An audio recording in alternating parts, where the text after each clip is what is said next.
Dia tanya dia, dia tanya dia tanya dia, semua ditanya dia.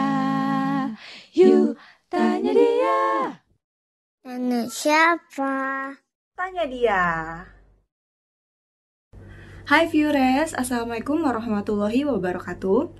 Aku lagi pakai masker mata karena belakangan ini nggak tahu kenapa kantung mata aku jadi kayak kelihatan banget aja gitu. Dulu sebelum karantina nggak pernah ngerasa punya kantung mata, terus tiba-tiba sekarang jadi berkantung mata. Mungkin karena kebanyakan begadang ya, nggak ada kegiatan di rumah.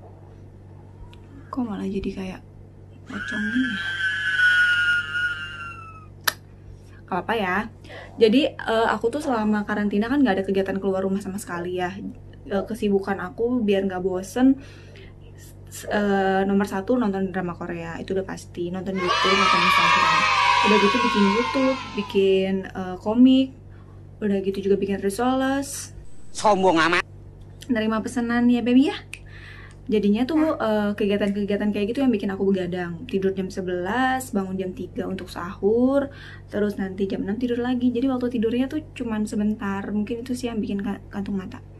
Oke, sambil aku maskeran gini, aku mau ngejelasin sama viewers semua apa yang mau aku lakuin hari ini. Nah, hari ini aku mau ngobrol sama salah satu narasumber yang tidak lain adalah kakak ipar aku sendiri. Jadi Adit punya kakaknya punya istri. Nah, itu namanya Indri Mariana. Aku manggilnya Teh Indri, ya kan baby?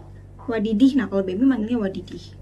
Ya, aku juga udah kumpulin pertanyaan-pertanyaan teman-teman semua, viewers semua yang di DM. Sebenarnya bukan viewers sih, lebih ke teman-teman aku yang dekat, karena followers aku rata-rata 90% tuh teman dekat banget gitu. Jadi teman-teman yang masih komunikasi. Ada teman SD, teman SMP, teman SMA, teman kuliah, kakak tingkat, teman kantor dan segala macam. Nah, ada beberapa pertanyaan yang aku pilih di sini. Memang pertanyaan yang masuk aku juga nggak terlalu banyak sih, biasa aja gitu. Karena aku juga subscribernya belum banyak ya kan. Siapa gue? tapi apa namanya, alhamdulillah ada yang bertanya ya, jadi si konten ini bisa berjalan. Please kalian subscribe aku, like, karena subscribe itu menentukan orang-orang mau diundang sama aku gitu. Jadi kalau misalnya mungkin ngelihat subscribe aku masih 140 orang, ngapain gue capek-capek ngomong di situ gitu ya. Ya udah aja ke seminar yang lebih besar. Nah, jadi aku berharap banget teman-teman mau bantu aku untuk subscribe YouTube channel aku. Jadi oke. Nah, sekarang aku mau buka dulu biar kalian nggak serem ngeliat aku ya. Lumayan lah, udah agak fresh tuh kan. Ada kantong matanya kan jelek banget ya.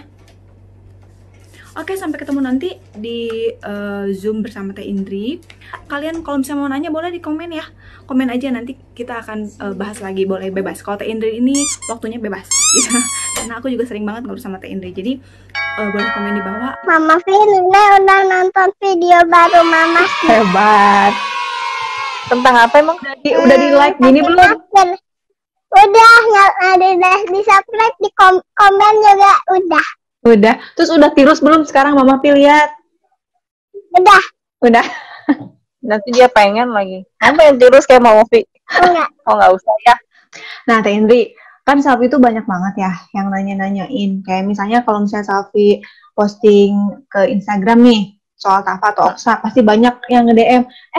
Kalau Tafa sama Oksa begadang nggak ya? Kalau ini begini nggak ya? Pokoknya pertanyaan seputar anak bayi lah gitu, seputar anak-anak, masalah emak-emak sama anak-anak. Nah, Safi itu selalu jawab kan, oh iya kalau kata kakak ipar aku sih gini gitu. Kita Indri ke Safi, dari Safi diomongin ke orang, mendingan langsung to the point dari Teh Indri. Kalau misalnya orang baru ngelahirin, itu pasti pasti ada yang ngalamin namanya baby blues. Cuman kalau Safi sih nggak ngalamin. Jadi Safi tuh kayak Aku ngalamin juga ya? sebagai pelaku.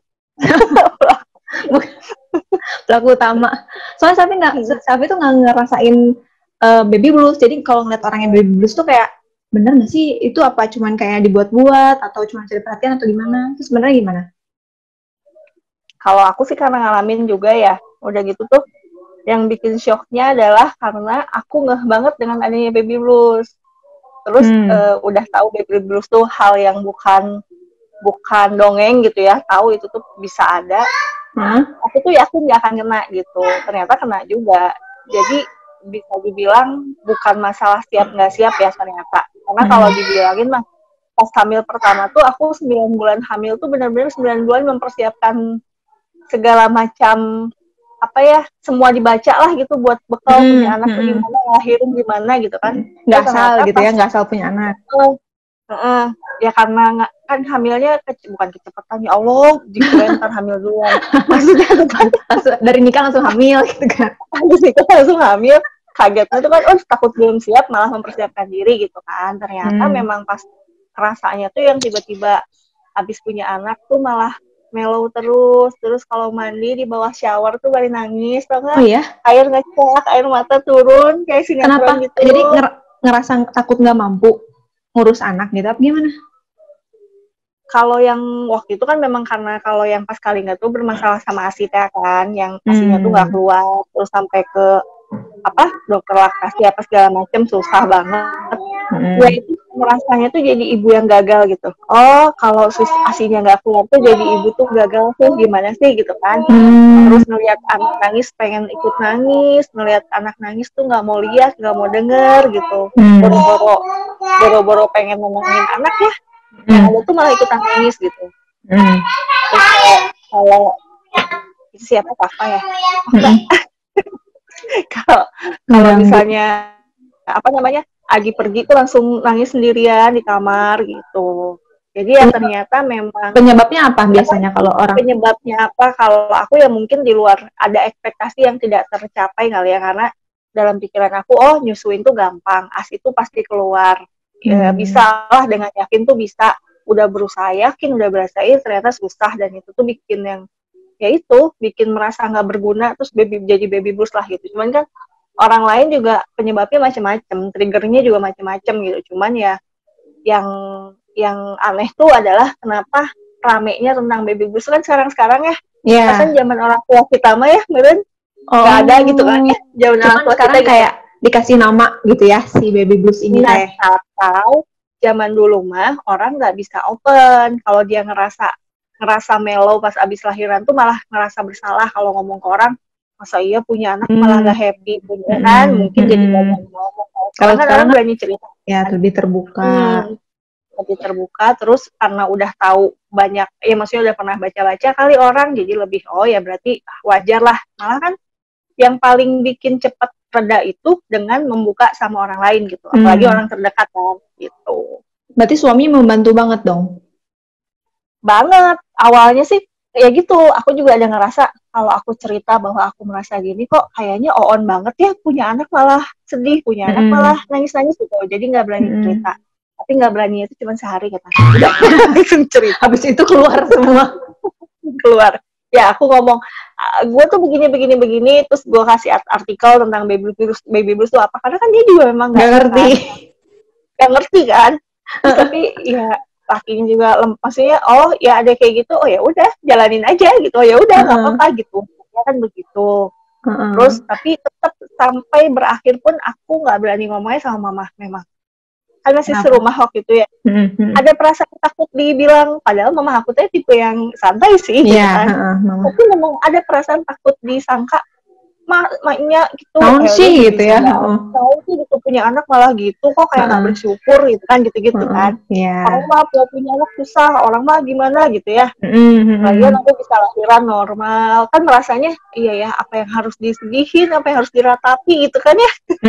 Malah gitu pasti ada perasaan malunya, dan malah ke mama gitu.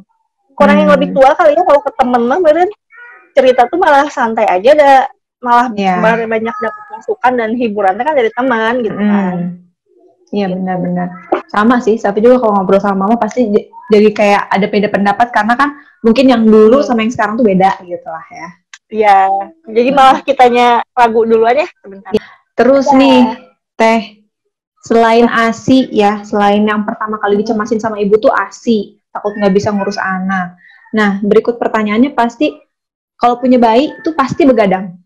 Nah, sementara Selfie sendiri, waktu punya Talfa tuh kan cuma seminggu doang ya begadangnya. Terus setelah seminggu ngobrol sama Teh Indri, Teh gimana ya anaknya supaya nggak begadang? Terus Teh Indri kan dijelasin, oh iya harus diterapin kebiasaan-kebiasaan anak, bangun jam berapa, tidur jam berapa, mandi jam berapa tuh harus ada jadwalnya kan. Coba Teh Indri jelasin deh kayak waktu itu Teddy jelasin di selfie. Soalnya itu berhasil kalau di selfie. Jadi Tafa sama Oksa tuh bener-bener nggak ada begadang. Kalau aku kan awalnya karena Kalingga begadang parah kan, Kalingga mah kolik ya. Dari mulai jam 1-an tuh dia bakalan nangis-nangis sampai subuh tuh, jam 5 baru reda, baru mulai tidur. Jadi kan udah ke dokter, maksudnya udah jelas memang dia tuh kolik. Kalau itu kan ada gangguan di ini tuh apa namanya, pencernaan. Hampir aja salah kan.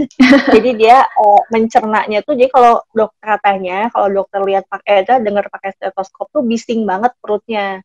Jadi memang agak, jadi kayak memang beda kan nangisnya dia tuh, kakinya tuh kayak nendang-nendang gitu, kayak kesakitan di perut, tau gak sih?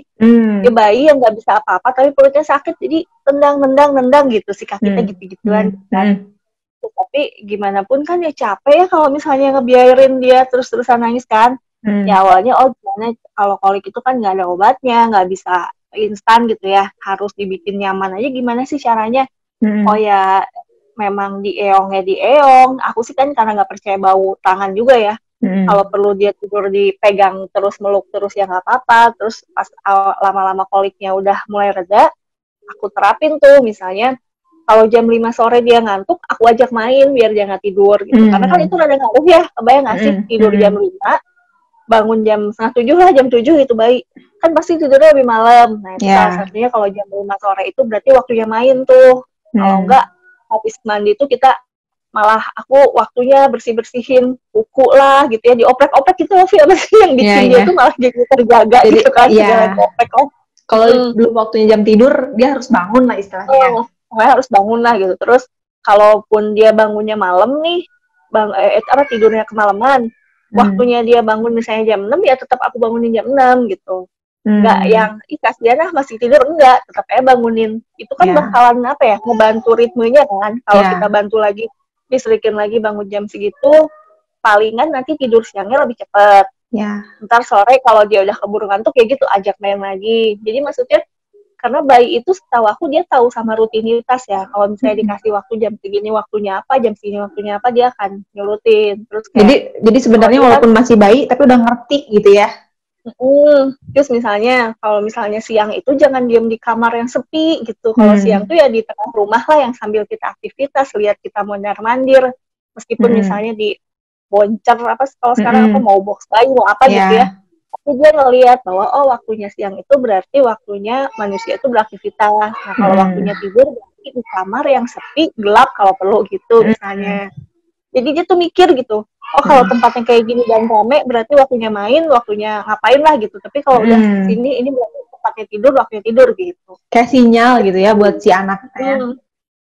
Tapi kan memang nggak semua bayi gampang, tapi nggak juga semua bayi susah ya. Mungkin beda-beda, mungkin ada yang diterapin gitu seminggu 2 minggu berhasil, mungkin ada yang harus butuh kayaknya gitu. Karena aku sih kali nggak sukses setelah sebulan. Kalau karena ya mana keblok ya, dia mah diusap-usap gini juga tidur. Kalau udah malam waktunya tidur, pipinya aja tuh nggak salah tidur. Ya nggak, Nay? Enggak, dia nggak aku. Terus kalau selfie dulu kan, jadi Tafa itu seminggu tuh kayak sejam sekali kan bangunnya ya Teh ya. Gabi pernah cerita. Terus kata Teh Indri, udah atur aja jadwalnya, mandi jam berapa, dia siang harus aktivitas, malam harus tidur. Terus kalau udah tidur, walaupun dia harus ganti pampers, jangan diajak ngobrol ya. Sementara orang kita kan suka kayak, sayang apa malah dinyanyi-nyanyiin tanya di neng ya, itu juga salah satu ya kan, dia salah satunya tahu pengkondisian lah namanya. Kalau misalnya sepi itu berarti waktunya tidur. Kalau misalnya dia ngedengar suara ibunya udah mulai nyanyi nggak jelas, berarti ini waktunya main. Ya kalau dia main ya jangan salahin anaknya, salah kita tuh ya, malah dihurian gitu kan. Kadang-kadang ya memang sih pas malamnya mana baunya lagi enak-enaknya ya. Pengen usah-usah dan cium-cium kan. Pokoknya mah diam. Terus kalau bisa mukanya lempeng gitu. Gak apa-apa muka ngantuk, pokoknya muka lempeng aja, gantiin pampers gitu. Kalau kan terus muka bayi itu kan semua muka yang gitu ya, berharap diajak main. Lempeng aja kitanya, kalau bisa pura-pura perem juga gak apa-apa. Aku mah suka gitu. Tapi emang sih Tafa sama Oksa, terutama Oksa ya, kalau Tafa kan masih belajar ya, jadi ada penyesuaian lah di minggu-minggu pertama. Kalau Oksa bener-bener, jadi Safi ngikutin banget yang Kak Indri bilang gitu ya, nggak ada begadang-begadang kebangun malam, terus siang tuh dia teratur tidur siangnya.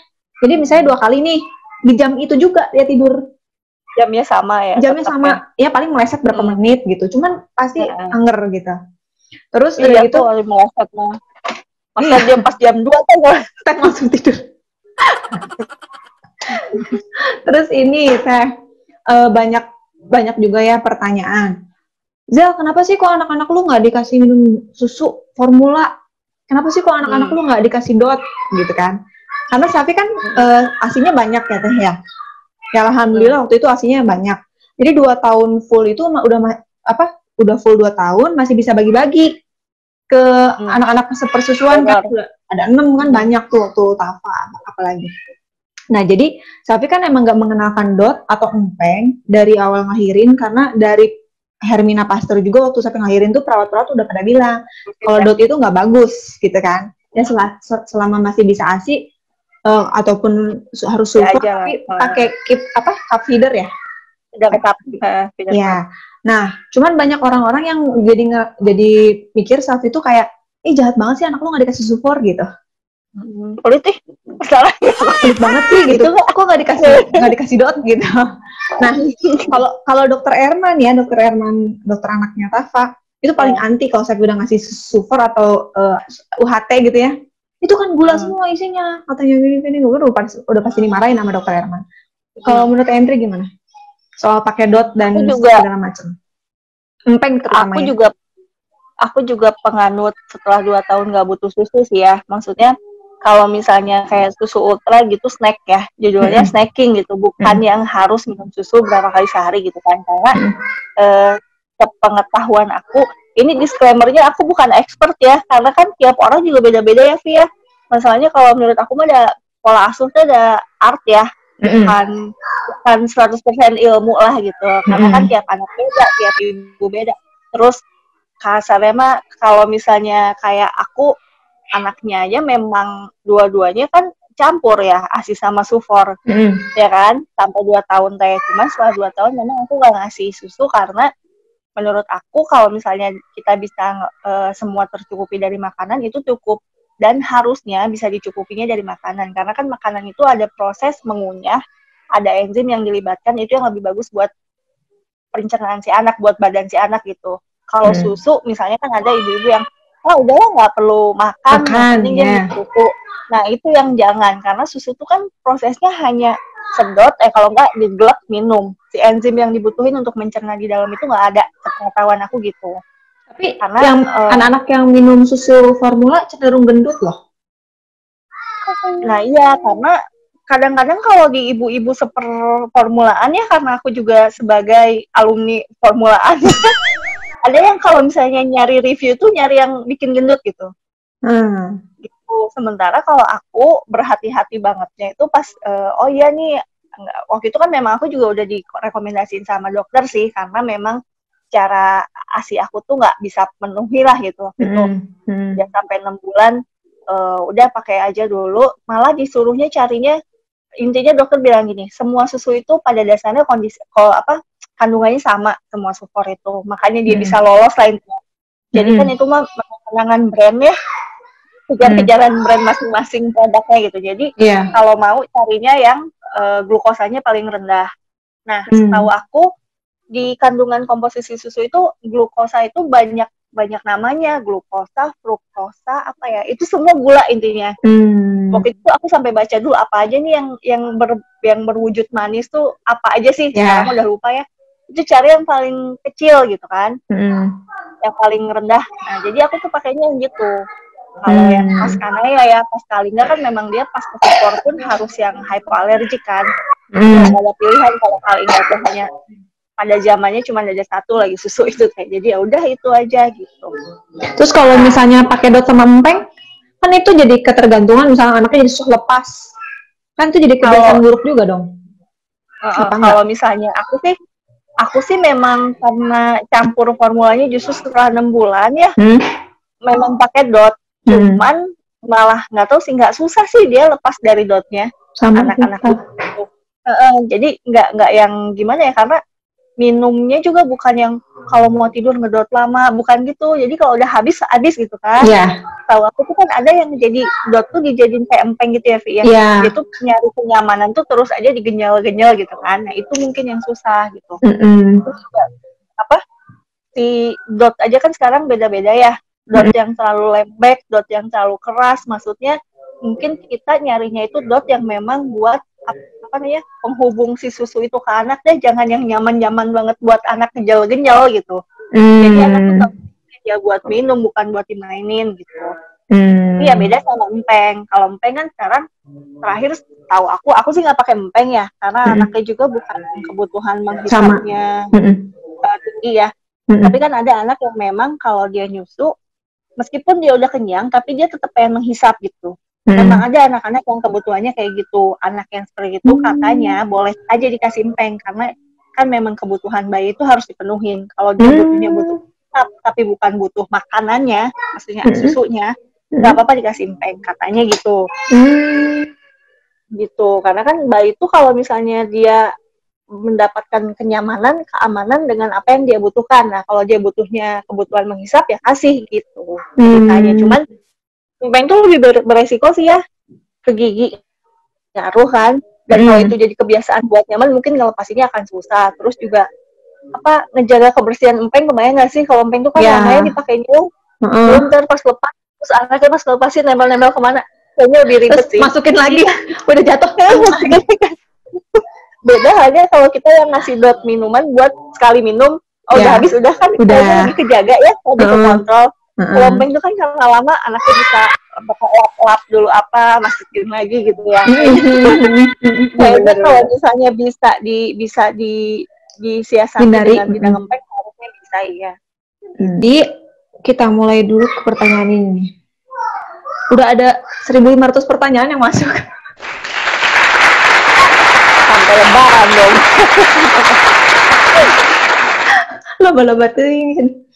Tapi Safi milih, wis gaya banget, udah milih beberapa. Nggak dikocok. Lu. Nih, yang tadi empeng udah dijawab ya, soalnya ada yang nanya juga, apakah anak dikasih empeng dari bayi itu bagus atau enggak? Tadi udah terjawab ya sama Tendri ya. Terus nih, gini, Mom, gimana sih stimulus anak agar cepat bicara? Nana ya kan bicara banget ya. Sudah coba berbagai cara. Nana itu mute loh sampai 2 tahun. Oh iya, benar. Lanjutin dulu ya. Udah coba berbagai cara kecuali ke terapis, tapi belum berhasil. Anaknya sudah mau 2 tahun, tapi belum bisa bicara. Apa faktor psikologis orang tua dan keluarga bisa berpengaruh? Apa? Kalau misalnya pertanyaannya apakah faktor keluarga berpengaruh, pengaruh banget. Karena kan kalau bicara itu kayaknya lebih besar faktor lingkungan ya. Jadi siapa yang stimulusnya seperti apa gitu. Cuman aku juga 2 anak nih beda. Yang satu umur setahun dia udah ngomong. Paling nggak itu umur setahun udah 2 kata, udah merangkai kata lah gitu, udah jadi kalimat. Kalau Kanaya itu 2 tahun mute, asli mute. Nana itu nggak ada babbling, nggak ada. Nenen, no, apa sih bahasa bayi gitu tuh nggak ada. Jadi diem banget. Diem, balem. Tapi dia kalau misalnya kita kasih perintah tuh ngikutin, merhatiin gitu kan. Itu waktu itu disitulah indikasinya aku mikir, oh dia bukan tidak memperhatikan, dia tuh merhatiin. Terus aku sempet cari tahu lagi, katanya kalau misalnya dia memperhatikan bisa kita harus nunggu sih sampai 2 tahun kan, bisa jangan-jangan dia itu memang masih berusaha mencerna tapi belum keluar gitu. Nanti ada saatnya dia tuh kayak keran dibuka ngocor aja gitu kan. Dan memang nanti tuh pas banget setelah 2 tahun nggak ada cadel, nggak ada babbling, nggak ada bahasa bayi, langsung kalimat. Memang langsung ngomong banget anaknya. Jadi kayak ngerekam dulu ya. Jadi tapi juga nggak tahu ya, mungkin 2 tahun juga kayaknya bukan batasan yang saklek banget ya. Sekarang mah perkembangan anak kan nggak bisa digituin ya. Oh 2 tahun berarti kalau harus belum bisa ngomong akan bisa gitu kan, kayaknya nggak bisa juga.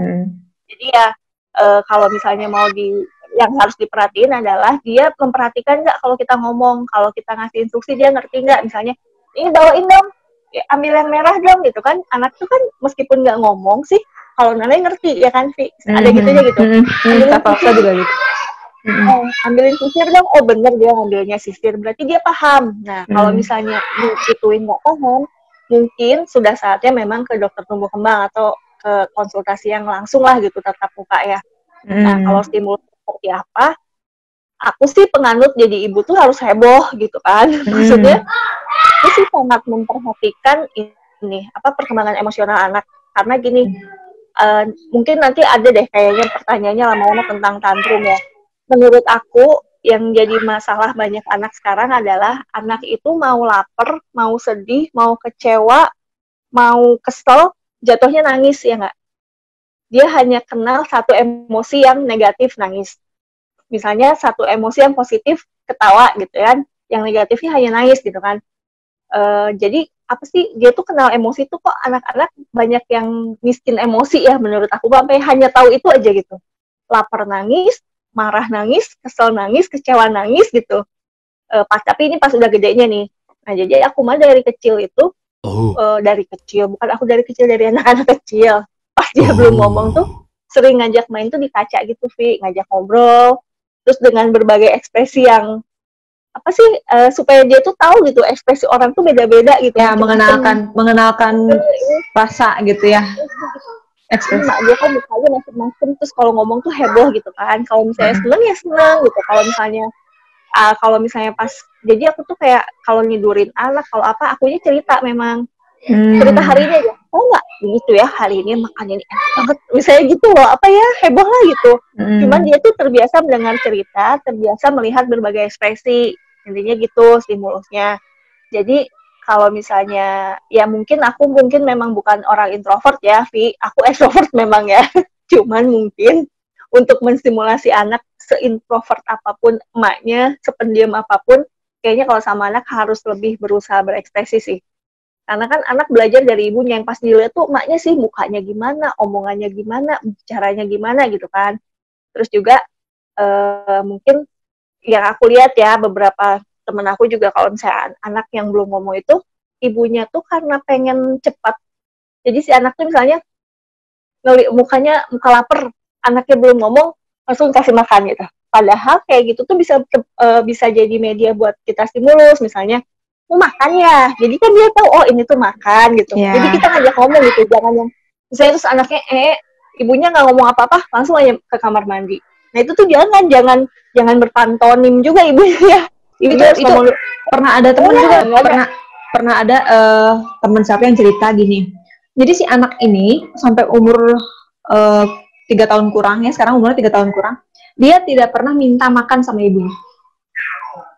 Itu mungkin sebelum dia lapar dia udah dikasih ya? Iya udah dikasih. Nah jadi dia tuh mikir, kok anak aku tuh nggak pernah nyari makanan, nggak pernah ini, terus nggak pernah minta sesuatu gitu si anaknya tuh. Terus tapi sih bilang, oh mungkin karena kamu udah nyiapin duluan, udah semua tuh udah tersedia buat dia, jadi dia udah bingung mau ngapain. Ya kan? Mau ngapain lagi? Mau ngapain lagi? Ya udah ada. Nah itu salah satunya termasuk buat melatih ngomong juga. Kayak misalnya dia mau bangun, misalnya sakit, kelihatan sakit, terus kita langsung ngobatin, ini kita ngomong aja, sakit ya, yang mana, emang ini kenapa, meskipun dia belum jawab, pas anak belum ngomong, kita tanya aja gitu, semua diajak ngobrol lah gitu.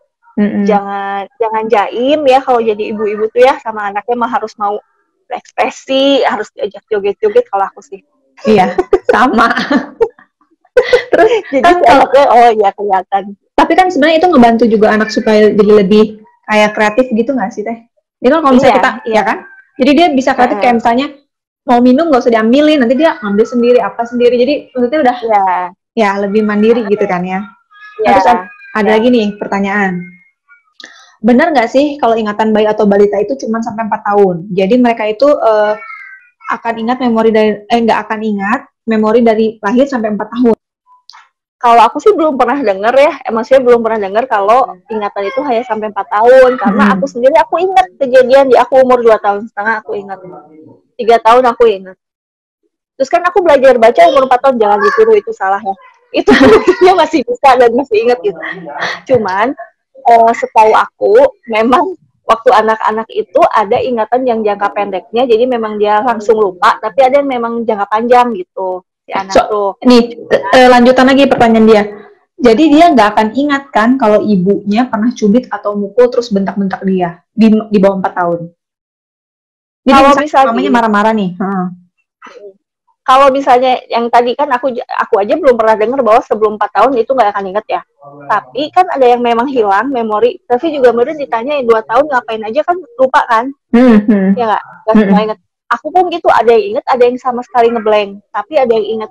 Cuman apapun sependek apapun ingatan dia yang bisa hilang, apapun yang dilakukan ibunya ke anaknya itu akan berpengaruh sih. Jadi kalau misalnya yang negatif itu bukan berarti kita berharap oh nanti bakalan hilang.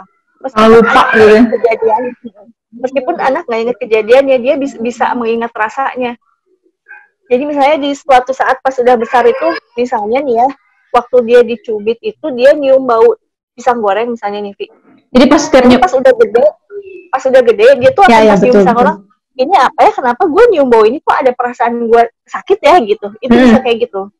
Pernah bener-bener kayak gitu, aku pernah banget kayak gitu kan. Pernah banget, iya. Dan itu berlaku dari kecil. Nyium bau apa tuh keinget masa SMA, nyium bau apa, oh iya dulu waktu kecil pernah apa gitu. Jadi emang sih ini kalau kita asosiasikannya hanya dengan kayak gitu ya, atau enggak misalnya pada saat dia dicubit dia lagi minum teh kotak, aku baru minum teh kotak soalnya, terus dia nantinya melihat teh kotak itu menjadi asosiasinya jadi hal yang nggak menyenangkan. Ini kalau asosiasinya sama hal yang lain. Nah, yang bahaya itu kan kalau asosiasinya langsung sama pelakunya, sama ibunya, ya nggak? Dia tiap melihat ibunya malah yang diingat cubitannya doang, misalnya gitu. Jadi memang kalau misalnya ama itu sih harus hati-hati banget ya. Kalau aku pernah sih kebablasan sama anak sampai ngerem Nana itu saking keselnya, pernah banget ini ya. Iya pasti. Salahnya. Ibu-ibu. Tapi udah gitu akhirnya ya menceritakan ke dia sih, kalau kita mau apa ya, bukan menghilangkan dosa sih, menceritakan kenapa waktu itu sampai kayak gitu, kenapa saya tahu saya salah, tapi waktu itu saya melakukan itu tuh karena udah aku teh baru pulang kerja, terus tuh udah begini, ternyata kamu begini. Kalau kan cuma cerita kayak gitu ya, jadi bukannya marah karena kesel, tapi marahnya bukan karena ini bukan marah tapi kecewa, bisa gitu loh. Itu kan termasuk nih nyambung lagi sama yang tadi, mengajarkan bahwa emosi itu macam-macam gitu. Gitu. Jadi kalau misalnya, soalnya aku inget sih pas 2 tahun juga, kayaknya enggak deh. Ya, terus kalau misalnya anak tantrum nih Teh, keterlambatan ngomong kan salah satu yang bikin anak jadi tantrum, atau pola asuh dia gitu, ngeliat ibu bapaknya suka marah-marah atau gimana ya, pokoknya mengatasi anak tantrum itu gimana sih? Balik lagi ya, kalau tadi aku bilang jadi orang tua tuh atau parenting itu sebenarnya art, tapi buat aku ada satu pegangan yang harus banget dipegang. Jadi orang tua itu harus konsisten, itu dulu dipegang. Konsistennya gimana? Misalnya tantrumnya anak itu biasanya dia lakukan karena dia tahu dengan dia melakukan itu dia akan mendapatkan yang dia inginkan, ya misalnya nangis tuh karena misalnya dia nggak boleh makan ciki nih. Kalau dia nangis lama-lama karena orang tuanya kesel, ya udah deh dikasih gitu. Nanti dia akan belajar bahwa oh, saya itu bisa mendapatkan yang saya inginkan. Wow, hilang.